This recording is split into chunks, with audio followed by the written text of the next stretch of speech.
प्रणाम। मैं जदुवंशी।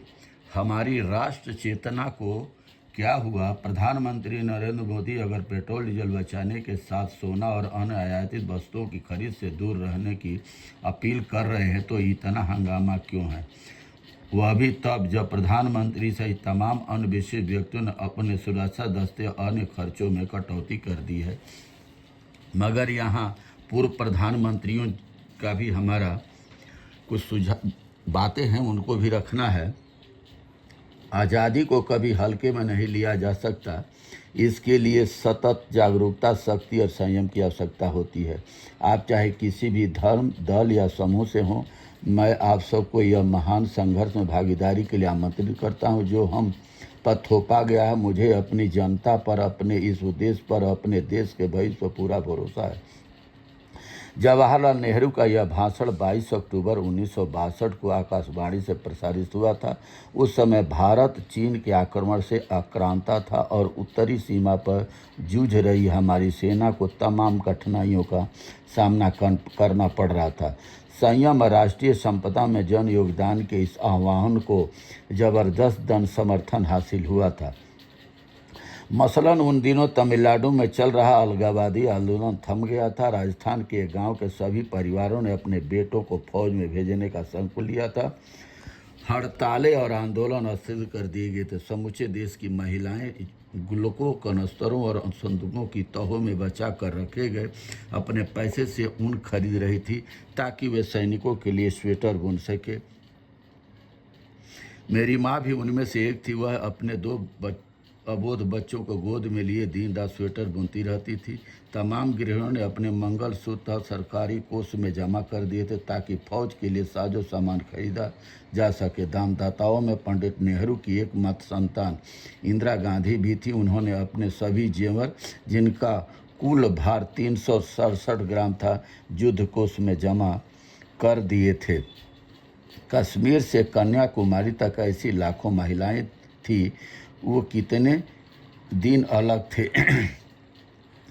सिर्फ तीन बरस बाद भारत एक और कठिन इम्तिहान से रूबरू था। सन 1965 में अमेरिकी राष्ट्रपति लिंडन बी जॉनसन ने हमें गेहूं देने से आनाकानी की थी। मजबूरी में देश के दूसरे प्रधानमंत्री लाल बहादुर शास्त्री ने अपील की कि देशवासी सप्ताह में एक वक्त उपवास करें ताकि अन्न बचाया जा सके। आज जब समूची दुनिया पश्चिम एशिया के हालात से त्रस्त है, तब 1973 के दुखियारे दिन फिर याद आ गए। उन समय अमेरिका और अरब देशों में ठन गई थी, ईंधन की आपूर्ति लड़खड़ा गई थी और ऊर्जा के लाले पड़ गए थे। आर्थिक खुदमुख्तारी के लिए संघर्ष भारत के वे खासे दुरूह दिन थे। इंदिरा गांधी ने मजबूरी में पेट्रोल की कीमत ₹1.60 प्रति लीटर से बढ़ाकर ₹2.75 कर दी थी। इसी साल केंद्र सरकार ने जो बजट पेश किया था उसे आज तक ब्लैक बजट कहा जाता है। देश को 550 करोड़ रुपए का अभूतपूर्व घाटा हुआ था।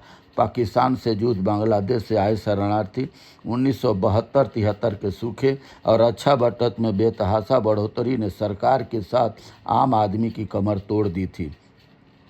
क्या संयोग है, मौसम विभाग ने इस वर्ष देश में कम वर्षा की आशंका जताई है और खाड़ी के हालात ने तेल की कीमतों को अभूतपूर्व दर तक पहुंचा दिया है। हालांकि 1973 और आज के हालात में भी ज़मीन आसमान का फर्क है। तब देश में मोटर वाहनों की संख्या 6.5 लाख थी।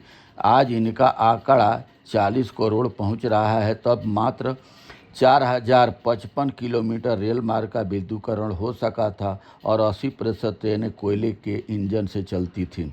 आज 100% विद्युतीकरण हो चुका है और डीजल के इंजन सिर्फ सामरिक आवश्यकता के लिए जरूरी रह बचे हैं। इस उपलब्धि के बावजूद 140 करोड़ की आबादी की ज़रूरतें बेहिसाब बढ़ गई है। उन्हें पूरा करने के लिए तब के मुकाबले कई गुना ऊर्जा चाहिए।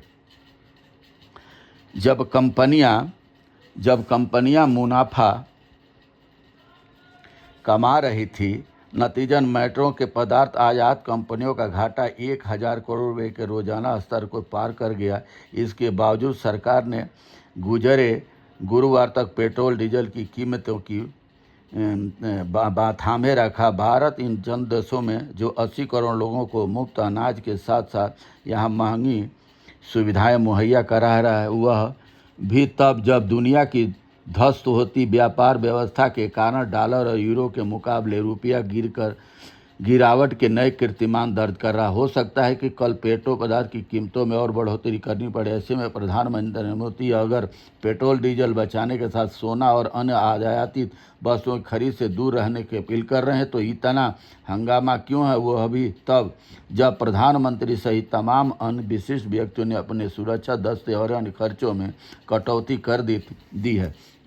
यहाँ सवाल ये है कि पिछले कुछ सालों में तेल कंपनियां खूब मुनाफा कमा रही थी, तब सरकार को दिखाई नहीं दिया।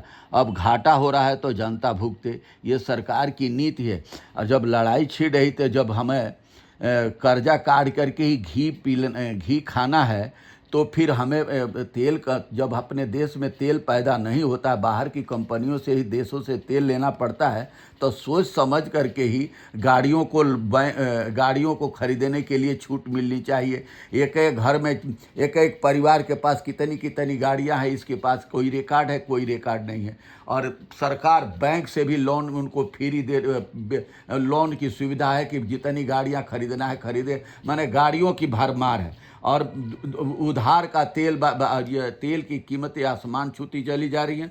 लोगों के शौक पूरा करने के लिए सरकार आज गरीब आदमियों के ऊपर बोझ डालती चली जा रही है। बहुत बहुत धन्यवाद, नमस्कार, प्रणाम।